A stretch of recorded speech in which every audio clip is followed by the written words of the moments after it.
Dan pemirsa, untuk mendalami laga malam ini kita akan langsung berbincang dengan pengamat sepak bola Kusnaini. Bungkus, selamat pagi. Selamat pagi, Jose. Ya Bungkus, langsung saja apa yang patut dikhawatirkan atau mungkin diantisipasi oleh timnas Garuda Muda kita dari permainan Malaysia? Ya, yang pertama soal mental menurut saya ya, karena Indonesia lawan Malaysia ini kadang-kadang lebih berat perjuangan mentalnya daripada perjuangan teknisnya. Dan ini yang harus menjadi perhatian pelatih, bagaimana membuat pemain menyikapi laga Malaysia itu dengan fokus yang baik, tapi pada saat bersamaan tidak terlalu berlebihan menganggap rivalitas dengan Malaysia itu sesuatu yang besar gitu ya. Kita harus tetap menganggap bahwa pertandingan Malaysia itu sama seperti kalau kita bertemu dengan Vietnam, Thailand, Singapura, sehingga pemain di lapangan juga bisa enjoy, bisa mengeluarkan semua kemampuan terbaik mereka. Secara kualitas sebetulnya tim Indonesia U23 ini memiliki materi pemain yang lebih bagus dibanding Malaysia. Indonesia memiliki banyak pemain yang berpengalaman main di Liga 1, bahkan beberapa di antaranya pernah main di timnas senior. Sementara Malaysia ini hanya sedikit pemain yang sudah pernah ada di timnas senior, dan main di Liga 1-nya Malaysia pun mereka tidak terlalu banyak. Jadi Indonesia punya keuntungan dari sisi itu. Pemain yang lebih berpengalaman, pemain yang punya pengalaman dan skill lebih baik. Tapi kalau mentalnya tidak tepat, kalau misalnya fokusnya pemahaman tentang makna pertandingannya tidak tepat, itu bisa tidak terlihat nanti kemampuan itu, kelebihan itu tidak terlihat.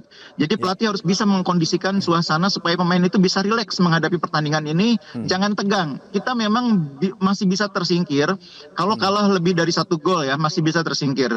Tapi tentu kalau kita bisa fokus, kita bisa mengeluarkan kemampuan terbaik, kita bahkan bisa mengalahkan Malaysia. Oke Bungkus, kita masih mengantisipasi bahwa formasi 4-3-3 ini masih akan digunakan oleh Coach Gerald begitu ya. 2 rekomendasi Bungkus untuk lini depan, finishing yang masih perlu dipertajam, dan bagaimana menjaga transisi terutama dari lini tengah dan juga pertahanan, baik itu untuk attacking maupun defending, seperti apa Gus? Ya, karena tim ini tidak pernah menjalani uji coba yang proper, makanya terlihat persoalan itu. Sesudah pertandingan pertama mencetak banyak gol lawan Brunei, pertandingan kedua mereka menghadapi pertahanan yang lebih rapat, garis pertahanan yang lebih tinggi, pemain agak kaget. Itu menurut saya hal yang normal karena tim ini tidak menjalani uji coba pada saat menuju ke kejuaraan ini. Nah, saya pikir sekarang pemain sudah melihat tantangan yang berbeda ketika melawan Brunei, melawan Filipina, tentu melawan Malaysia tantangannya akan berbeda lagi. Mudah-mudahan mereka akan lebih siap ya. Nah, yang kedua memang kita harus memperbaiki penyelesaian akhir. Kemarin di pertandingan lawan Filipina bukannya tidak tajam sebetulnya. Ini depan itu tajam, mampu menciptakan 13 peluang, 7 diantaranya on target. Cuma produktivitas golnya yang harus diperbaiki. Jadi harus lebih klinis dalam memanfaatkan setiap kesempatan. Jangan lupa waktu lawan Filipina juga kiper Filipina main bagus. Itu juga kredit tersendiri yang membuat mereka hanya kebobolan 1 gol. Saya sih tetap melihat bahwa permainan Indonesia itu cukup baik ya selama kejuaraan ini. Kita memiliki materi pemain yang secara umum lebih baik dibanding lawan-lawan kita. Tinggal bagaimana mental bertandingnya aja. Kalau mental bertandingnya tepat, kita bisa fokus dan game plan-nya tepat. Saya sih optimis melawan Malaysia pun kita bisa menang dan bisa menjadi juara grup. Optimisme kemenangan itu kalau dikonversi dalam prediksi skor berapa tuh Bung?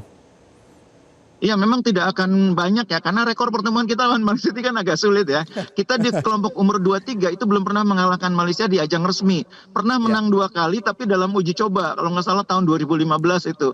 Tapi di ajang resmi, kita relatif kalau tidak imbang kalah. Terakhir 2023 juga kalah 1-2.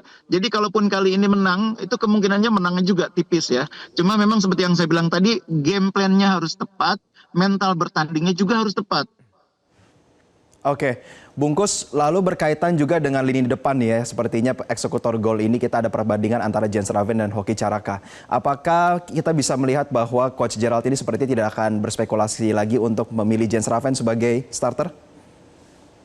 Iya, pertandingan pertama dan kedua itu memang Coach Van den Berg melakukan rotasi 4 pemain ya. Saya menganggap itu hal yang lumrah karena ini pertandingan yang berbeda dan dia juga belum terlalu kenal dengan semua pemainnya. Karena ini kan kesempatan pertama dia menangani tim U23. Jadi dia mencoba melakukan rotasi untuk melihat seberapa kuat, seberapa dalam skuadnya. Nah, pertandingan lawan Malaysia saya pikir dia sudah melihat dan mengevaluasi dari 2 pertandingan. Dan saya kira kita bisa melihat dengan jelas bahwa Jens Raven sejauh ini masih lebih efektif di lini depan, mesti lebih produktif. Hoki mungkin bisa menjadi alternatif di babak kedua atau sebagai pilihan ketika kita butuh daya dobrak yang lebih besar. Tapi Baik. sebagai starter saya pikir Jens Raven akan lebih mendapatkan prioritas. Di lini pertahanan juga kita bisa melihat waktu lawan Brunei itu kan nggak ada uji coba, nggak ada tantangan lah ya. Siap. Brunei itu tidak memberikan ancaman yang signifikan. Tapi waktu pertandingan kedua ancamannya cukup signifikan. Serangan-serangan Filipina cukup berbahaya dan lini pertahanan Ya. kita membuktikan kita cukup kuat. Jadi mungkin Oke. di lini pertahanan pun mungkin akan ada perombakan ya.